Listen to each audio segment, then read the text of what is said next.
अध्यक्ष जी, मैं अपनी बात को शुरू करने से पहले, क्योंकि राजकुमार भी इस बात को कह रहे थे, ये 2 अप्रैल का दिन विशेष है सर।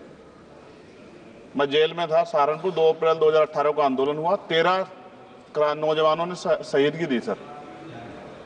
मैं उनको नमन करता हूं सर। और आज फिर 2 अप्रैल है, एक और शहीदगी की तैयारी लग रही। तो मैं उन क्रांतिकारियों को भी आज याद करता हूं जिन्होंने, मुस्लिम क्रांतिकारी जिन्होंने देश की आज़ादी में योगदान दिया। सर, अंदाजे जमाना कहता है कि मौजे हवा रुख बदलेंगी, अंगारों से गुलशन फूटेगा, शबनम से सरारे निकलेंगी। वक्फ संशोधन विधेयक 2024 संवैधानिक मूल्य एवं सांप्रदायिक सौहार्द के लिए गंभीर खतरा है।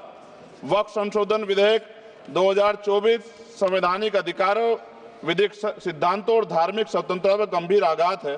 विधेयक वक्फ प्रबंधन को कुशल और प्रभावी बनाने का दावा करता है, लेकिन इसके 44 संशोधन इन वादों को पूरा करने में असफल है। हमारा मानना है कि इस संशोधन से स्पष्टता, साक्ष्य और मूल कारण विश्लेषण का अभाव होगा।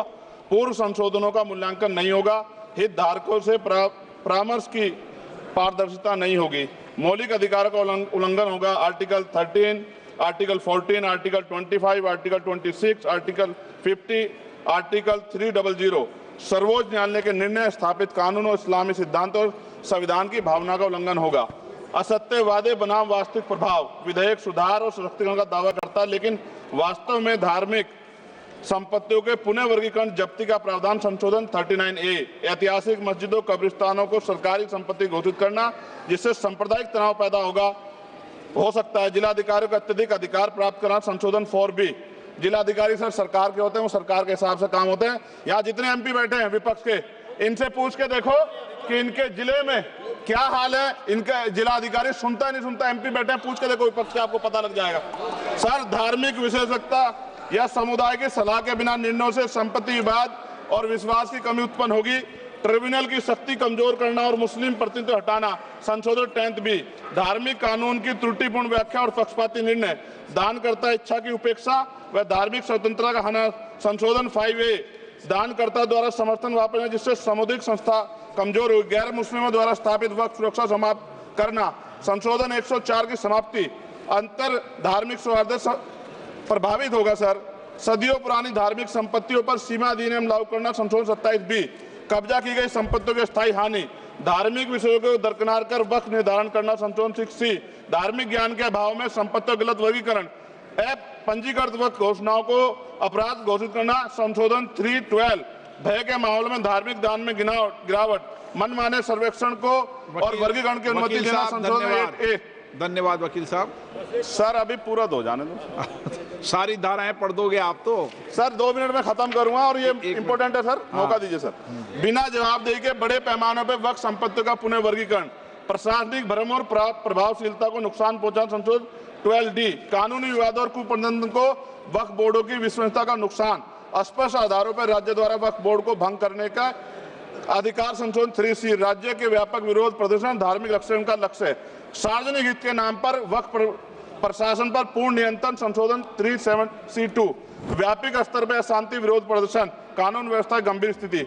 सर, सरकार के उद्देश्य से नजर आता है मुस्लिम समुदाय के योगदानों पर नियंत्रण स्थापित करना, मुसलमानों को उनकी वक्फ संपत्ति वंचित करना, वक्फ स्थापित करने के अधिकार प्रतिबंध लगाना, वाकिफ और मुतवल्ली की इस्लामी परिवर्तन करना। इस विधेयक को वर्तमान रूप से स्वीकार करें और समावेशी परामर्श, कानून स्पष्टता, संवैधानिक धार्मिक सुरक्षा सुनिश्चित करें। सर, ये तो बिल पे था सर, क्योंकि आप कहते हैं बिल पे बोलना चाहिए 2 दिन नहीं, लेकिन सर मैं सुबह से सुन रहा हूं सर 2-3 चीजें बोलूंगा सर। जो विद्वान सरकार मुसलमानों की कितनी हितैषी है सर, कुछ कह रहे हैं क्या?